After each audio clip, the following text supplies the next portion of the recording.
It's really scary to be in this world and to be different. From every angle, kids are being bombarded with people saying, you shouldn't exist or you don't belong. And whether it's a kiddo who is the child of an immigrant, a kiddo who is part of the LGBTQ plus IA, community, all of those kids, are facing these challenges of being told you don't belong. And it's just so terrible to imagine kids who are as young as 10 and 11 and 12 and 13 and younger and older to deal with that on such a large scale. It's heartbreaking. It's absolutely heartbreaking. And so I think stories are such an powerful and important place that we can meet kids where they are.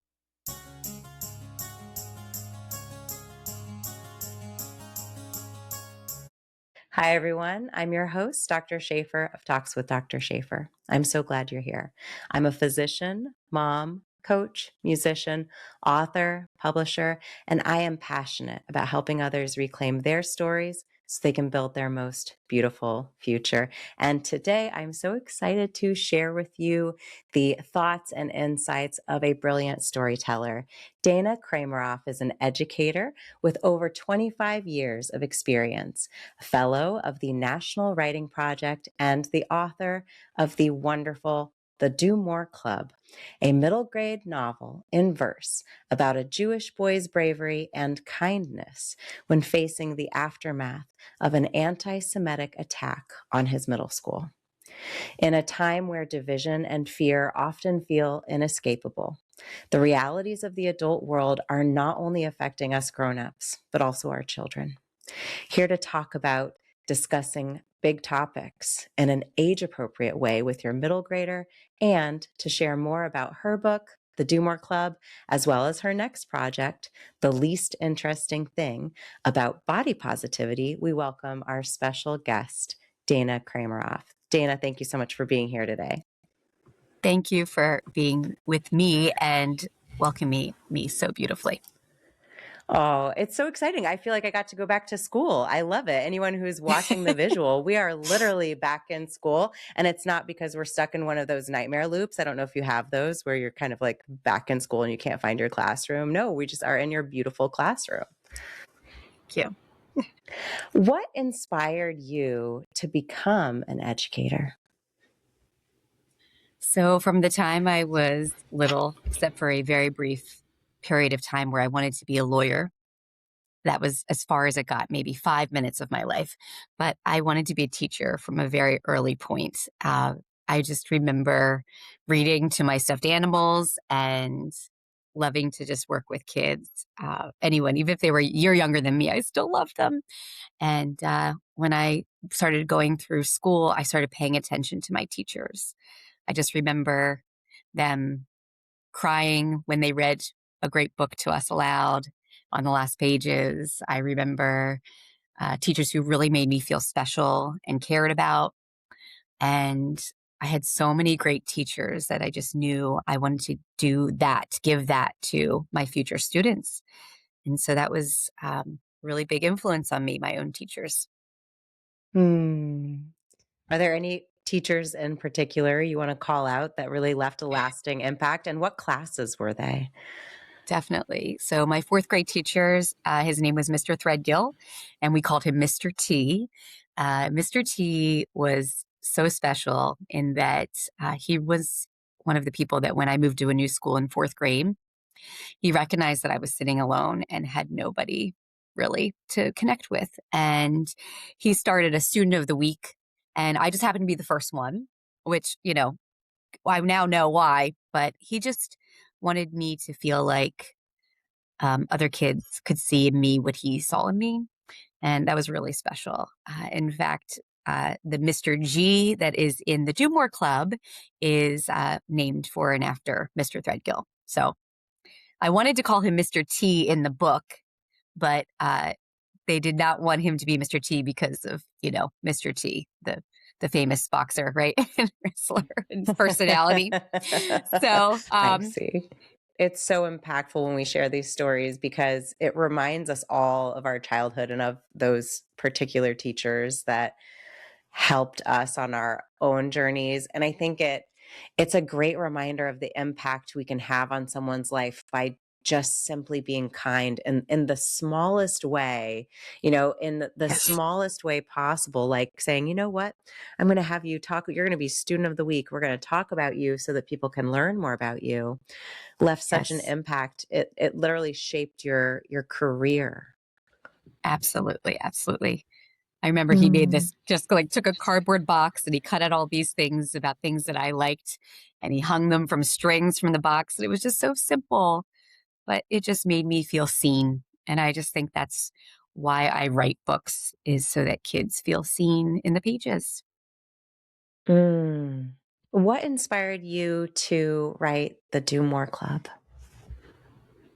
There are a lot of things. So I'll start with this. I once learned a quote that is written by Sandra Cisneros, who was a really prolific author. And she said, write about what makes you different.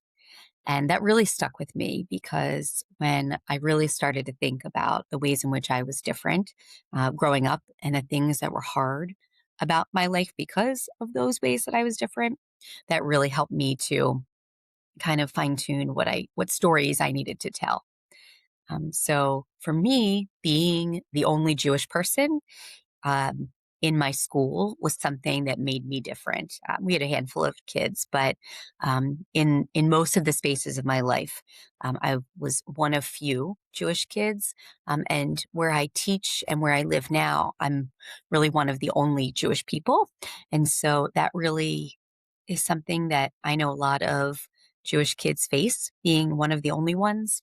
And so that was really important for me to tell that kind of story about a kid who was really the only one and what it would be like when something hard happened to their school.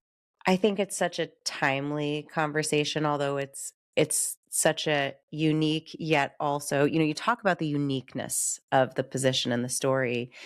Yet I think when we sit down with middle graders, there is this thread of wanting to be seen and understood, and so often a feeling of disconnection and not feeling understood. Absolutely. And right now there's a tension in the world, and it's scary for us as adults. We know that it's even scarier for our kids that don't have the experiences we have or the developmental readiness to cope with those challenges, to understand hate, and to know Absolutely. how to respond to it. So how do you hope middle grade readers who read the Do More Club could respond to the message in the book and how it captures the experience of navigating a frightening and threatening world as a kid and turn that into an opportunity for feeling empowered?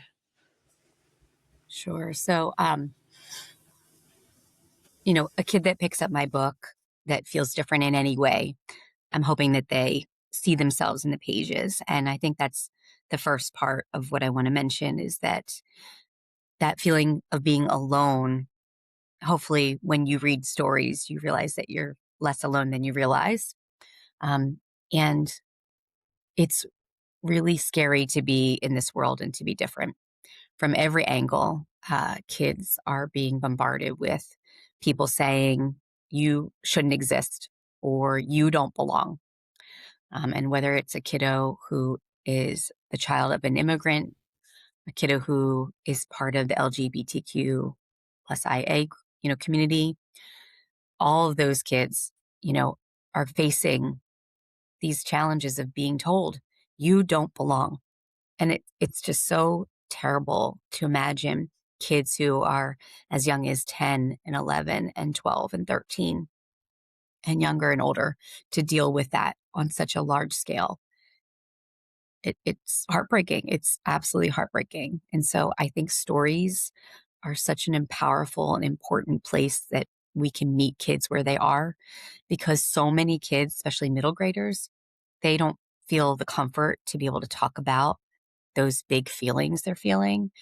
So to kind of get lost in a story, I think is one of the biggest forms of relief that they might be able to feel in a given day when they don't feel like their voice can be heard. Yeah, I think middle grade, it's such an interesting time in development. And I'm so curious to hear your experiences with kids and what are some unique challenges. I remember so vividly for myself, when I think about stories and books, a really important time in my life as a reader was, of course, when I was really little and I was reading those picture books that then when I went on to have children of my own, I was so excited to read this book, right? I was so excited to read The Giving Tree. I remember that book. And then you read it with from a new perspective of life experience. And you think, oh, you have a different experience with these stories, but I remember them Absolutely. as being a part of that early life experience. And we do such a good job of encouraging kids to read at that age in general. I think there's a lot of push for that and talk about that. And then I Yes. remember going off to college and my mind just being broken wide open by all of the incredible literature I was exposed to and that I read and that I just kind of voraciously read.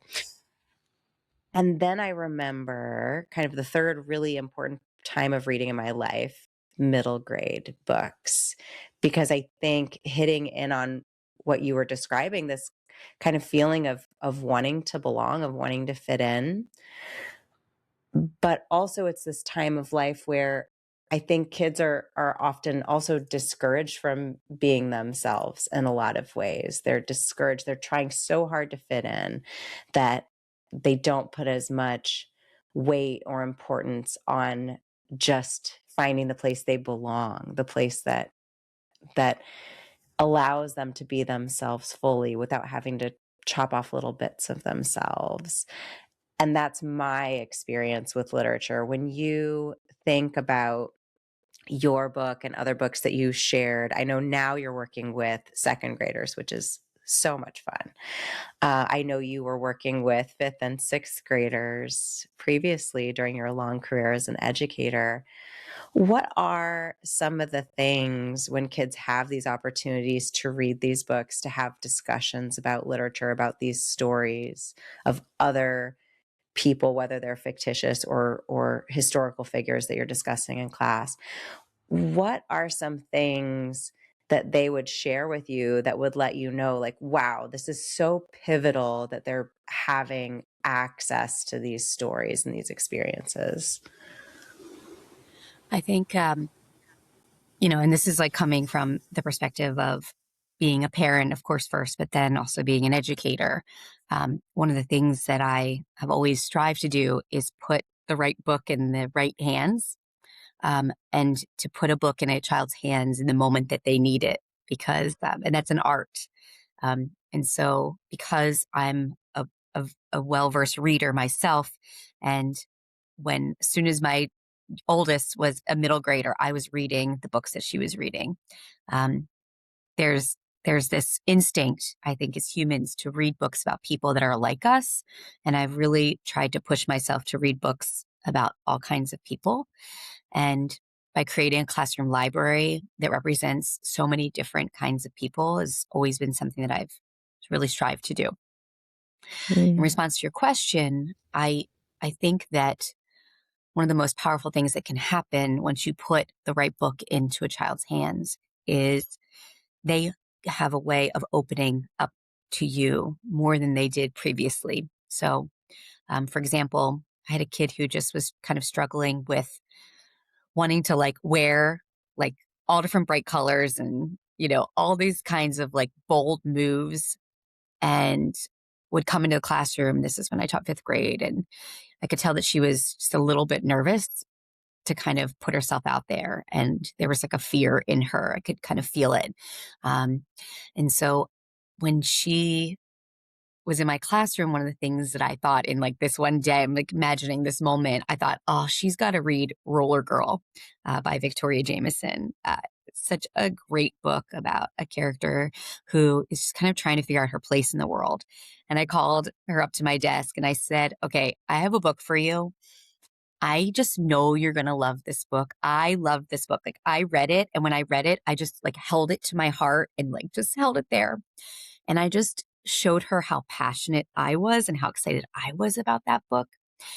And when I put it in her hands, she just did what I had just modeled. She took it, she held it to her heart, and she could see, the character with like her striped socks on the front, and like just those moments that followed in that moment, and then the moments that followed when she was reading it, she would just be like, Mrs. Kramaroff, I read, I got through chapter 4, and she would show me where she was, and we just have those conversations, and it just was so powerful. And when she finished the book, she held it, to her heart and said, like, almost like she didn't want to give it back to me. I wish I'd had a second copy. I would have given it to her. But I think that's the power of teachers, who are also readers, to know, what books should go into kids' hands, because that's just such an amazing thing that you can do for a child. So I don't know if that answers all of your question, but I don't know. It's just a story that kind of popped in my mind. Oh, it's beautiful. I know for my sixth grader, her ELA teacher is her favorite teacher. She loves all of her teachers this year. It's been such a great experience for me because I remember middle school. Middle school was not my favorite time in my educational No. journey or just my life in general, because it is such time of growth and chaos, and it's so easy to have a lot of challenging feelings and experiences at that time. Yes. And she has been having just the best year. And I really attribute so much of that. And again, it goes back to the power of literature, to her having such a wonderful English language arts teacher this year, who, like you are describing, has this basically library that you can, pick Yes. pick the book that you want to enjoy, but then you also have the standard books that you're reading along with the Right. class, and these really invigorating discussions. And the relationship that she has with her is just so interesting, and you can tell how inspired she is. One thing that she started doing recently was, she goes home at night and she thinks of a joke, she writes it down on a sheet and she gives it to her teacher. And her teacher made a point to say, "Oh, this is one of my favorite parts of my day, that I get to share Yeah. this with you, this joke." And I think her understanding that that is just such a sweet way of acknowledging and giving attention Yes. and building someone up on their journey of becoming who they are. It's such a gift to give to our kids. I completely agree. It's all about connection. I have a second grade student who has his own YouTube channel. And when Jeremy comes in every morning, he tells me how many followers he has. And I have a little corner of my board, my whiteboard, where I have the follower count. And it says Jeremy's followers. And I call this kid an entrepreneur, and I say, what video are you going to make today? And I'm a subscriber, right? It's all about connection.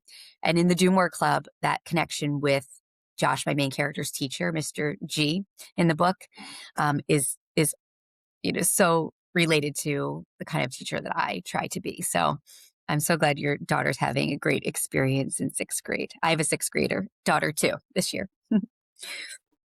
It's a big year. Do you remember that year? Oh, I remember that year. Oh gosh, yes,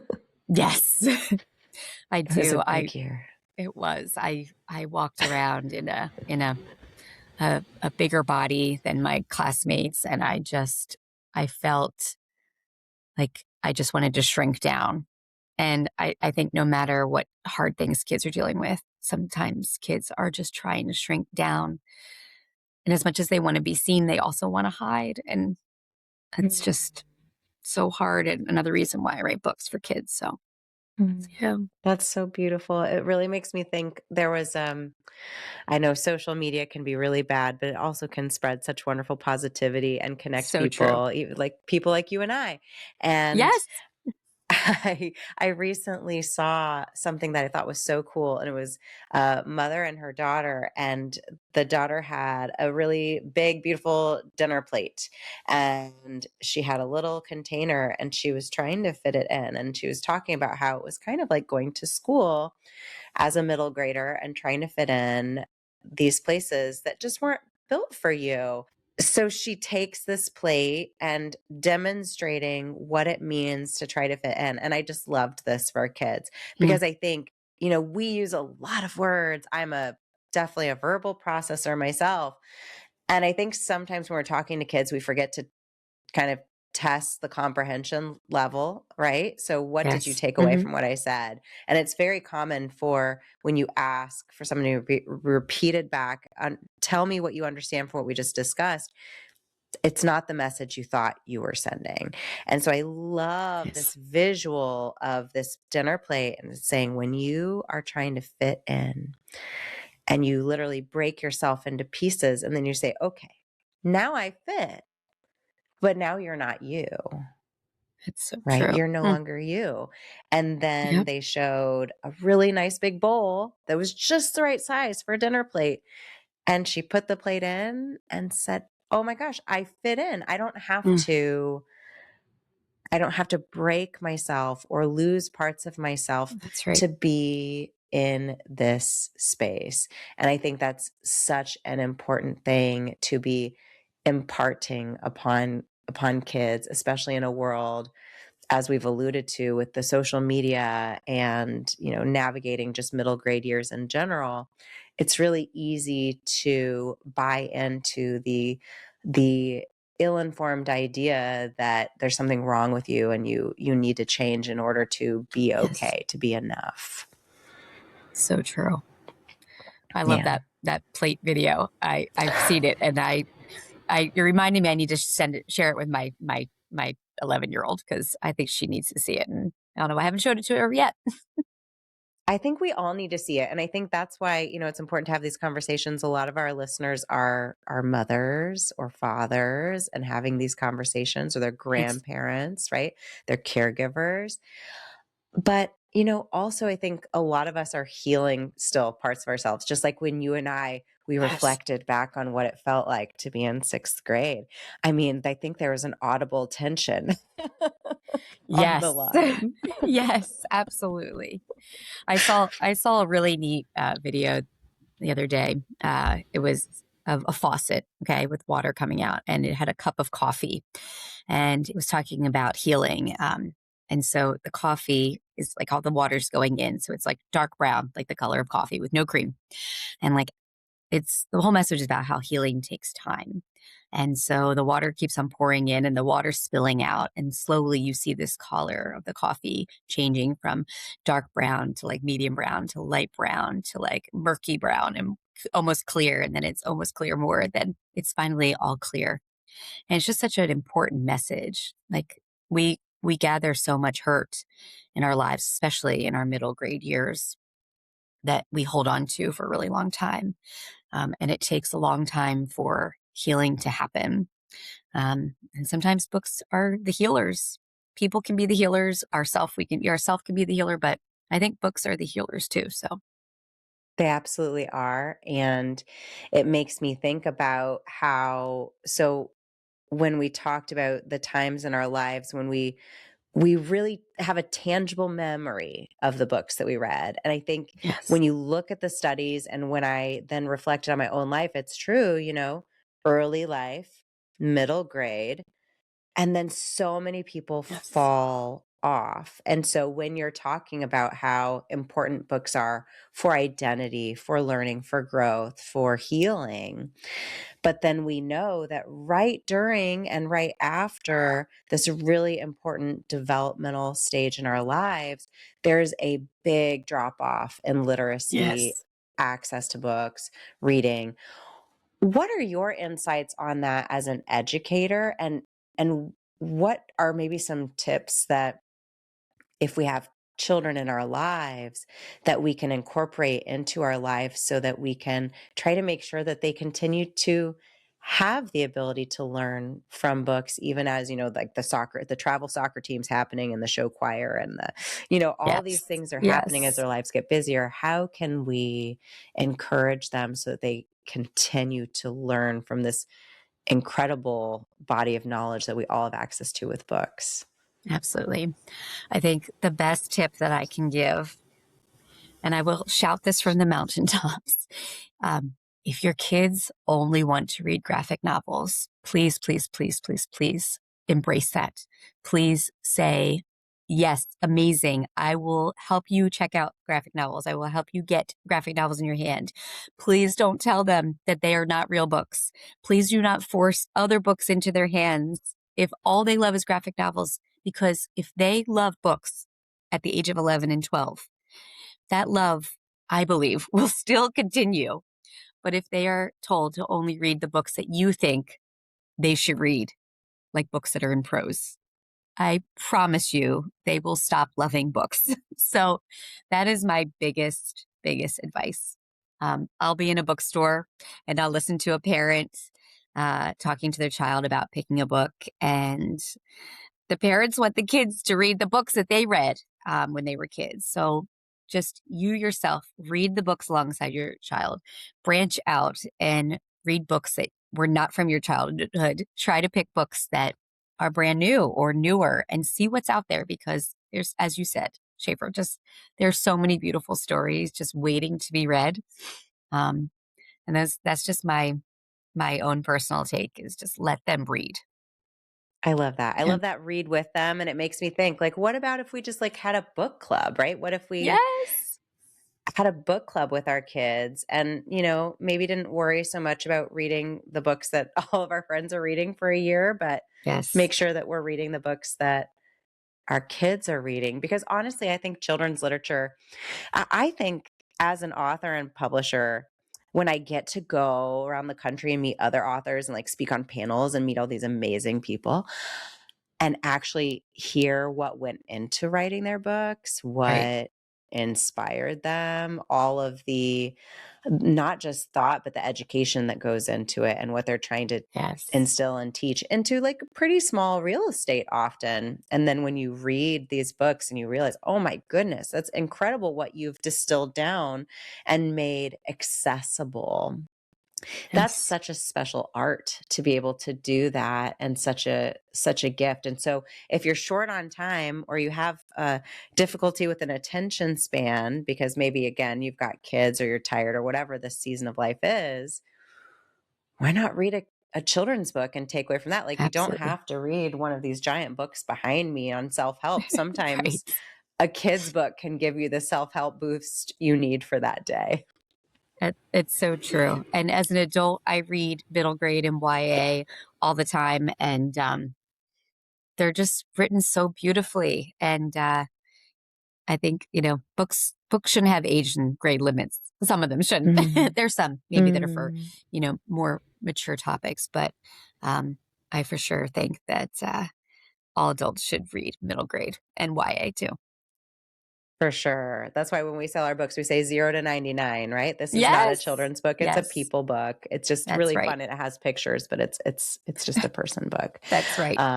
Or for dogs, in our local animal shelter, they have this amazing program where they have kids read to dogs, and I think that's a really cool way to get it's usually 12-year-olds, it's that age, for safety reasons too, but it's a great way to keep kids Absolutely. reading.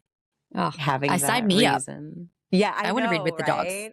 I know. I do that with my 6-year-old because he's really at the beginning part of his reading journey, but when we read to the dog, that's so much more fun than when we just read to mom.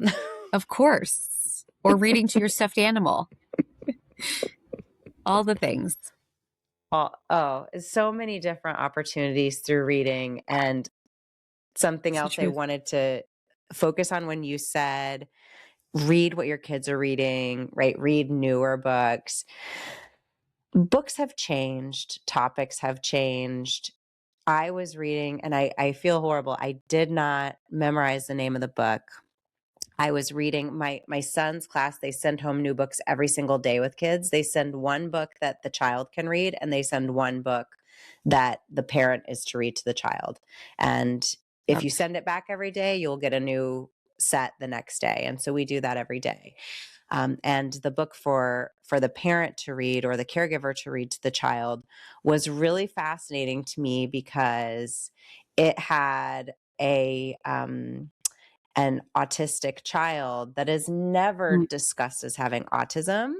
But as a neurologist, it was very clear that this child had autism.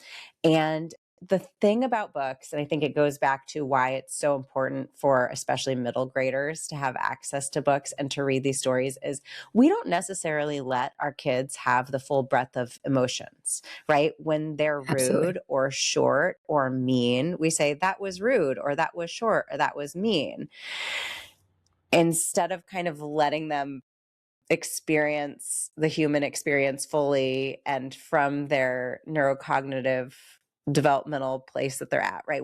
We correct so much that we lose these moments for connection. And Yes. in this story, this little boy with a little sister, who was on the spectrum, he's frustrated with her. She's getting in his way, right? And Right. he doesn't understand what she's trying to do. And dad just kind of gently says, you know, I think she'd really love to help you on this. And then he lets her help. And he recognizes that all the time she actually knew what needed to happen. She didn't know how to say it to him, but she knew on a scientific level, because he was trying to make this little car fly and he was trying all of these amazing engineering. He was such a smart little boy. And he was trying to do all these amazing things to make it happen. And she keeps on telling him, me, because she had wings on her back. Oh, And so she was trying to convey to him, like, I've got the answer. Look, you need something, like, you basically need bigger wings to make your car fly. But she didn't know how to say that. And so it was so that, beautiful that when he kind of stopped and he listened and he worked with her and tried to connect with her rather than correct her and be like, oh, you're not an engineer like me. You don't know, you're little and, you don't know what you're doing. When he just stopped and listened oh, and leaned in, they solved the problem together. And it was such a beautiful love that. story.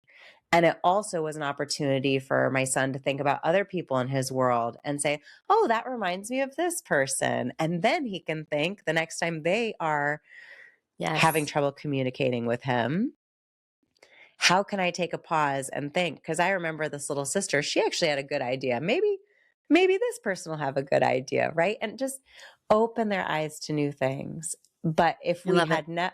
if we hadn't read this random book that came home, we never would have That's experienced right. that. That's right. I love that. And I can tell you, the books I read as a kid, I never encountered a book like that as a child. No, no, me either. Absolutely not. But I think that's, again, the power of books. Your eyes are open to worlds beyond your own human experience. And I think that's the beauty of stories. So It is. And I think a reason why, for storytellers, if you have a story in your heart and you feel like, man, this is such a crowded stage, there are so many children's books coming out, please share your story, because you never know. I mean, that's I'm right. still so impacted by that story. I thought, what a unique way it was told, and so impactful for me and for my son, and hopefully for his way of relating to others that he comes across. Absolutely. You never know what your story is going to do for someone else. So if you've got a story in your heart, just like the story that you had in your heart about your experience, sharing it is such a gift. You are so right. How has your experience teaching informed your writing, and how has in turn your writing informed your teaching?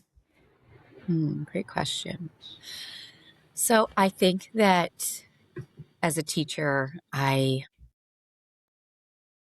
am very much in tune with when kids really love books and when they don't love books. And one of the things that I came into understanding in the first year that I taught fifth grade, which was about 6 years ago, was that kids want to feel successful reading books.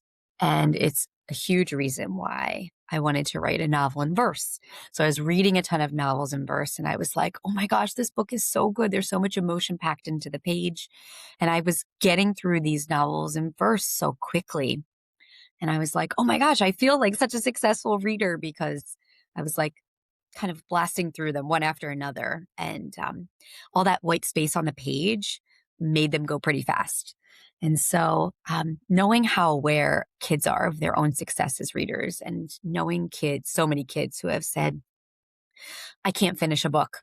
Like I would have that all the time. Kids say, I never finish a book, or I can't finish the book, or they would, discard a book when they just got frustrated or they just stopped understanding it. And I think for me, having books in my classroom that they could feel success in really pushed me to want to write books that I thought kids would also feel success in reading, which is why I wrote the Junior Club in novel as a novel in verse because of that reason. So I think that in that sense, that's how my teaching really informed the writing of that book.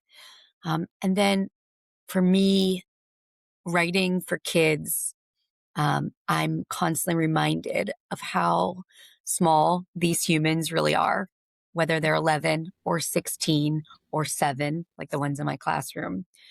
They are just humans in this world trying to figure out their place in the world and trying to understand how to be.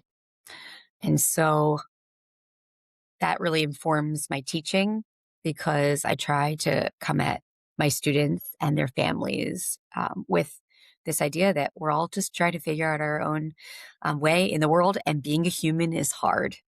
And I say that to kids and parents all the time, and my own children. Being a human is hard. It's hard. I say it to my friends too. um, we sometimes forget that we don't have to be perfect and know it all. And if you're a parent, there's no parent manual. And if there's your kid, there's no kid manual either telling you what to do and what decision to make. So I just know from experience that we're all just trying our very best in this world. I don't know. I think those are the things that I know, kind of flow from book writing to real world teaching all the time. Hmm, that's beautiful. What are some of the big things that you see kids navigating today when you talk about this hard world? And I think, right now we're all feeling it. Yes. In my classroom right now, I have our English language learners. And I'll tell you a quick story. So, this just happened a few weeks ago, and one of my students came up to me and she said, tears in her eyes. And I didn't know where she was going, but she just looked so sad. And I said to her, "What's wrong? What's wrong?" And she said, "Aren't we a no place for hate school?" We are. We're like an Anti Defamation League, no place for hate school. I said, "We are." I said, what's going on? What happened?" And she said, I'm going to change the name. She said, Theo said he hates library. And I said, "Oh, sweetie." I said, "Did that hurt your heart?" And she said, "It did." I said, "You're right. We are in no place for hate school." And that was not the kind of hate we had room for in our day, right? And so while this kiddo like is 7 years old and she's like maybe aware that maybe her parents are afraid living in this world that we are in, being immigrant parents, these little kids, they're still just little kids and they're dealing with everyday things that are going on. And please, I just hope that they don't know enough about everything else that's going on that we see in the news every day. But it's hard enough just being a kid. And if we consider what some of our kids, whether they're 7 or 12 or 17, are dealing with, like, it's just hard to be human on a normal day. So Mhm. I don't know. These are the things that I think about. These are the things that kids are dealing with, the big and the little. So, Yeah, and mixing up the two, and I think it's really easy. You mentioned when you say, it's you look at these kids and you're reminded how little they are. And I think yes, often those reminders come when we forget how little they are, because maybe they yes, say something that they've heard at home or they've heard on the news and it sounds absolutely. so grown up and it's said with such emphasis and grandeur, and then all of a sudden we realize that's not their thought, right? That they're just Absolutely. absorbing all of these things, for better, for worse, and in between. And it's not our job to do anything but support them on their journey. and teach them. But again, leaning into the connection over the correction, and also remembering that a lot of us are coming in like that coffee that you mentioned. And when we're learning, when we're trying to instill something into our students, and I consider doctors to be teachers, because actually the root word of doctor is to teach. And I think Mm, embracing as a physician being a teacher, rather than looking at it from like the 1980s 1990s view of almost like a godlike figure that comes in and they yes. you do what I say and you fix it. That's not realistic. It's not really what a doctor does. Most of our pills, they're So not true. magic potions that you take them and they work 100% of the time. They have percentages of efficacy that are maybe 30-40%, and things that people don't necessarily understand about the practice of medicine. That really, at the end of the day, we're teachers. We're here to heal, but sometimes the things that we're here to heal is not the actual ailment. Sometimes that's not on the table, but we can still offer, as a doctor, healing. We still have something to teach, something to impart.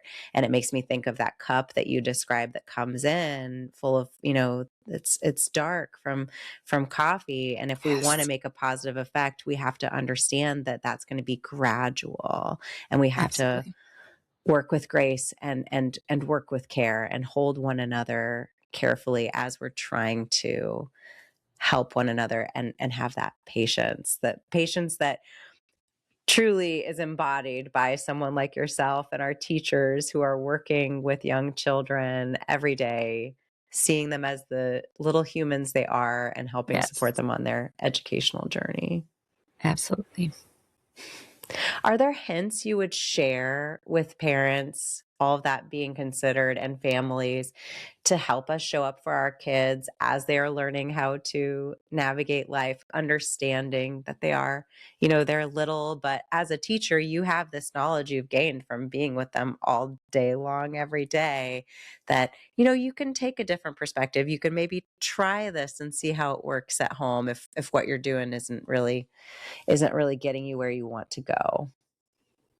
Absolutely. I think just one of the biggest things that I think parents, depending on how they were raised in their families, um, letting feelings out could have been something that was kind of shunned. And I just think the biggest thing we can do as parents is just when we're in a bad mood, like we have to first kind of acknowledge that we're in a bad mood so that when we like notice that feeling and we just like allow ourselves to like sit with that feeling, that's okay. And that's a principle of mindfulness that I really love. And I think that when we are verbal about those feelings, if I'm really if I find myself, I'm slamming, things around and, there are forks that I'm slamming the forks around and I'm slamming the cups, right? And I'm really finding myself mad. I think it's really important that we verbalize for our kids. Like, oh, I'm really frustrated right now. Um, Most of the times kids will say, why? Or they'll look at you like, oh, because they're not used to parents saying that out loud.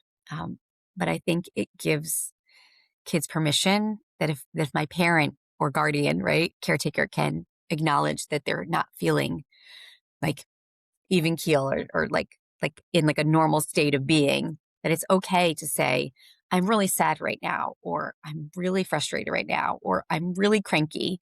Um, and then it gives kids the chance to voice that themselves in the next time they're feeling, dysregulated. And so I just think that's my best advice for parents is just voice those feelings. Let your kids know when you're feeling that way. And hopefully they'll feel that they can also in the moments they're struggling to voice that for themselves too. Mm. Such a good reminder, and it also makes me think of also being willing to say, I made a mistake. Yes. Yes. Owning your mistakes. And again, coming back to like, I'm a human being too, and I mess up and I raised my voice and I was being a jerk and I'm sorry. And next time I'll try to do better. That's all we can do is just Yeah. teach our kids. We just try the next time we know better, we do better. Yes, we do better. And then sometimes we know better and we don't do better. That's right. And I think That's when right. we tell our kids, "Gosh, I knew better and I still didn't do it."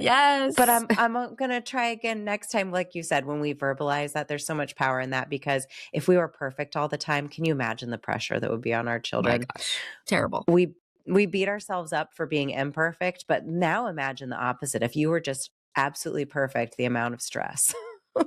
Exactly. We don't want to do that. No, we're not, because we are all our unique people, and allowing them to be themselves also involves us modeling that for them. On Yes. that note, I would love to hear about your upcoming project and your experience writing it, because I understand you decided to change the approach as you wrote it because it didn't fit. You were trying to make the story fit in a way that maybe it didn't quite fit. So you reworked it. Yes. So tell me about your new project. So, my next middle grade project is called The Least Interesting Thing. And it's about a girl in middle school who is traveling the world in a bigger body than most of her peers. And she is trying to learn. And it's a really hard lesson to learn for even us adults that the way she looks is the least interesting thing about her. And that she's so much more than her body and her size, and that she's kind and a daughter and a sister and a friend and so much more. So I started this book over 3 years ago, and there have been 5 different versions of it. I wrote it in verse. I revised it in verse. I wrote it in prose. I went back to verse. In one version, it took place at a sports day camp, and in one version, the most recent version, it's at a summer day camp, kind of a traditional, more summer day camp with, lots of land and pools and a lake and everything, arts and crafts and archery and all the things. And yeah, where it's at now is something I'm really proud of. I have read some super beautiful books about kids in bigger bodies. Um, Starfish by Lisa Phipps and All of Me by Chris Barron are two of my favorites. And there are millions and millions of kids that are dealing with childhood obesity. And so, you're talking about like, well, how can I tell this story that hasn't been said already? Um, and so I really had to like come from a place of that. Like, I'm going to tell a version of the story that has to do with what I know and what I knew as a child or even as an adult. And so a lot went into this project. And I'm hoping that it'll see the light of day as a published book one day. So, yeah, Hmm. crossing my Well, fingers that it does. I can't wait to read it. And I think it's Thank such you. an important time to have a story like this come out for middle grade readers. Again, we know it's such an important time for learning and reading. I remember, and you and I have already kind of had our collective sigh of oof, recollection of what it was like when we were in middle grade. I remember the stress about bodies in the 90s, 80s, and then the 2000s.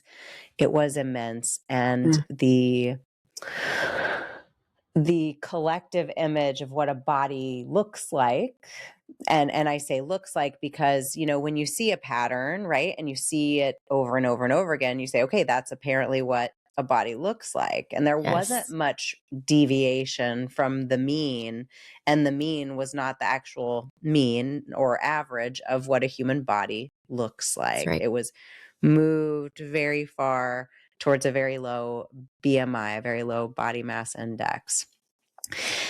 And I felt for a long time that the needle, or I should say it's a pendulum, had swung in a positive direction of body positivity. But I think now more than ever, we need more stories for young people to read, because somehow it felt like it happened overnight. We went back to this ultra thin image.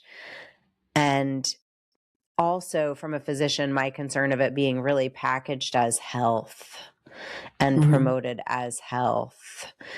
And it's extremely concerning for me as a physician. It's extremely concerning for me as a woman in a demographic that I think is being very highly targeted right now, a certain age demographic for this very, very low BMI being the goal compared to what it would have been even a few years ago. It also, as a mother, it really scares me because I remember growing up and seeing those images. Yes. And what I'm seeing normalized now is as thin or even thinner. And it's really frightening for me. What do you think, as an educator working who has recently worked with middle graders and writing this book, how can we share these messages of body positivity in ways that they can be heard, right? Because again, we're at that age group with kids where it's normal for them to individualize from us. It's normal for them to not see parents or grandparents as the source of information, but at the same time you are their touchstone. So how would Absolutely. you, with your experience in teaching and your own personal experiences, recommend or posit that people think about approaching kids in these conversations so that we can help them see a more realistic view of the human body, especially during puberty when we know it's kind of our body's job to change shapes as we're growing? Oh, there's so many things to talk about. I'm going to first start with compliments. Um, Mm. when I'm out and about and I want to like walk by like a baby, um, and like, or, a toddler, my first gut instinct is to say, um, you are so cute, right? Um, I try to avoid that. I try to say, you are so smart. I could just tell, right? Like I try to compliment kids on something that's not the way they look because from a very young age, I feel like we send that message that it makes kids beam, right? When someone compliments them on the way they look or their dress or their outfit, right? So I think for one, that's one of the things that I just personally try to do with my students and just even out in public. I think when we talk about bodies, we should be talking about what bodies can do, Mm. and not what the body looks like when we're doing that thing. Um, so, you know, just trying to keep the focus on, oh my gosh, your body is so amazing how it can run that fast. Oh my gosh, I'm so impressed with the way your body works, right? Like, wow, your lungs are just so amazing and strong. The way you breathe through that, right? So I just think we can talk about our bodies and our kids' bodies in ways that just help them see that our bodies are amazing. And I think the other thing we can show is um, the yogis that are out there, the dancers that are out there that are representing all the people with all different kinds of bodies, whether it's a limb difference or whether it's, a teacher, a dance teacher, a dancer in, a body that moves a little bit differently because of their whatever whatever's different about them. Like, I just think we have this amazing um, job that we can do to share those visuals of people doing amazing things with their bodies in all different shapes, sizes, colors, and backgrounds, right? So I think for me, that's kind of my avenue, my route. Yeah, I don't have all the answers. I'm raising an 11-year-old, a 20-year-old, and a 15-year-old, and it's hard, you know? I want them to have the best life possible. I don't want them to struggle. I don't want them to hurt because someone's making fun of the way they look. Um, and so I just want to like protect their hearts. But I Mm. also know that I can't protect them from everything.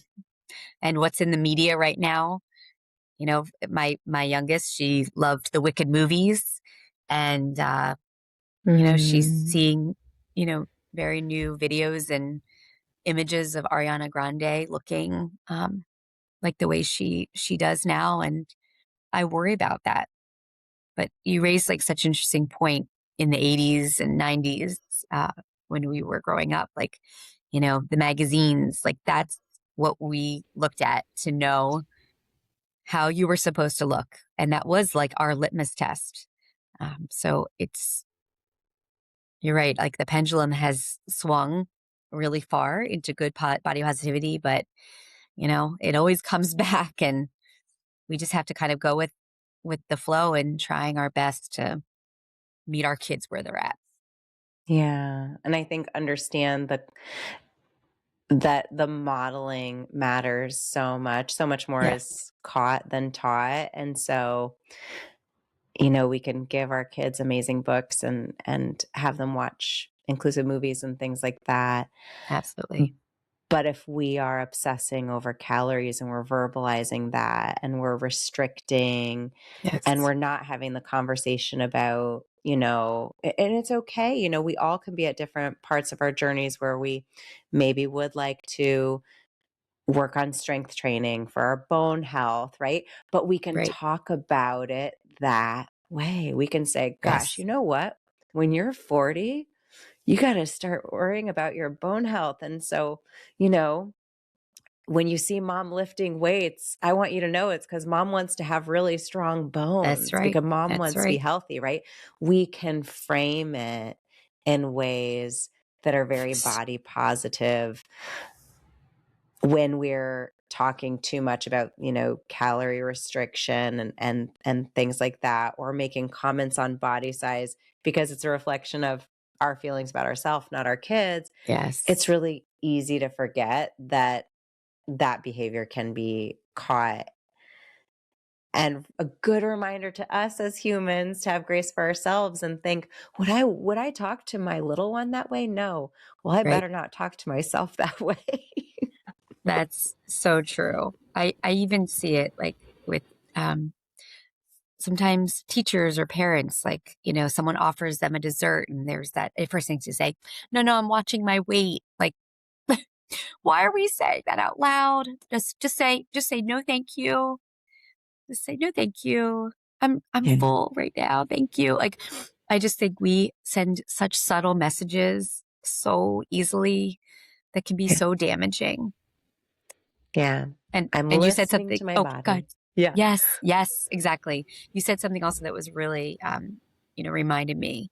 One of the things that I say to my own children and to my students is like the test for that like thing that we do when we have that negative self-talk and we say really nasty things to ourselves when we like can't get a math problem. I'm so stupid, right? Or oh, I look so ugly. I always say to people in my life, I say, would you say that?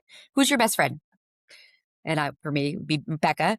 I would say, and I've taught myself to say this and stop myself. Would I say that to Becca? Would I say to Becca, you look awful today? I would not. Would I say to Becca, you are so stupid? I would never say that. So we have to be, I love that you said that, so as kind to ourselves as we would be to our closest friend. It's such an Mhm. important thing we can do. Our closest friend, or if you can't think of that person in your life, your 10-year-old self. Yes, yes, absolutely. I love that, Dana. I am so grateful that you were here to talk about your books and the work you do with children. This has been a wonderful hour. I've learned so much. How can our storytellers connect with you, buy your book, and follow along on your author journey? Well, let me grab my book right here. Oh, So, yeah, we've got it here there too. you go. So you can purchase my book in all of the places where books are sold. Um, I'm really proud of this book. I want more and more people to read it, and most importantly, I want to see it in kids' hands. And so, um, I just hope that readers love it. And I'm always I'm open to connecting with my readers. So whether it's a class of students or individual, your child, um, they can reach out to me on my website, which is danakramaroff.com, and send me a message, and I will always respond. Oh, And it's true because my daughter sent you a message and you did she respond. did. So Oh, my daughter's a big reader and author, and she's a big fan. Another place to go learn more about your book because, I can tell you guys that it's an amazing book, but I'm not a kid, and we know that they're the best reviewers. I love that your book was reviewed by E Train. He's Ethan, we love amazing. him. He's the best. He's amazing. So don't take our Go word on, go for on. it. He's the best. Go go listen to E Train's review. He gave a fantastic review of the Do More Club, and we just love the book. We're so excited to share about it, and we also just can't wait for your next book. So Thank you thank so you much. so much. Thank you so much. It was such an honor to be with you today, and Mm. I'm just loved every minute. Thank you so much, Dana. Us too. And thank you to our storytellers for being here. I hope that not only have you taken as much away from today's episode as I did, I'm sure you did, but also that you were inspired to share your own story and whatever feels right for you. You have a beautiful Absolutely. story to share. Until next time, make sure that you subscribe to the show so you don't miss the upcoming inspiring episodes of Talks with Dr. Shafer. Thank you for sharing this time with us. Stay safe and take care. I'll talk to you soon.